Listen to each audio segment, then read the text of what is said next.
नमस्कार नवीन बाबू।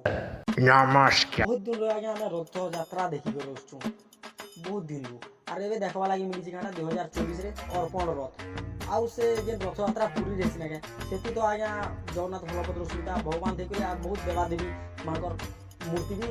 रथ रे बना जाती लेकिन ई अर्पण रथ रे तो आज्ञा देखने जाए जगन्नाथ महाप्रभु और नवीन बाबू और किन किन राजनेता मन थे आज्ञा तो आज्ञा इतने बुझी नहीं हवा कि अरुआ चौल गोआ किसी लोग पैसा भी बोले कि नहीं अगर अकाउंट पैसा रखना है भाई कि अभड़ा बनवा आज्ञा कि दूर जीवा तो लाई आज्ञा अभड़ा तो नहीं बने लेकिन এটা নেতা নীতি কি যেমন মনে তো আপনারা জানতে এইবার হজম হয়ে যাবে ছাড়া ଆଉ ଆଜ୍ଞା ଆମେ ପୁରୀ ରଥରେ ଦେଖିଥିଲୁ ବହୁତ ସୁନ୍ଦର ରଥ ଗୁଡ଼େ ବନାସନ୍ ଦୁଇଟା ରଥ ବନାସନ୍ କିନ୍ତୁ ଜଗନ୍ନାଥ ବଳଭଦ୍ର ସୁଭଦ୍ରା ବସିବ ଆଉ ମାଉସୀ ଘରକୁ ଯାସନ୍ लेकिन ई रथରେ ଆମେ କ'ଣ ଦେଖିଲୁ ଆଜ୍ଞା ଦେଖ टाटा मैजिक ठेला इति मन्ते भगवान के लदी करी नौछन आ এটা হচ্ছে রথযাত্রা মানে এটা কেন আজ্ঞা এটা তার মতলব হয়ে গেল আজ্ঞা भगवान के भी राजनीति पूरा शामिल कर देवे हम धन्यवाद आज्ञा पुलिस जुड़े আর রবিন বাবু बोल के लिए माफ कर दे आज्ञा गरीब लोग हैं कभी कभी जानी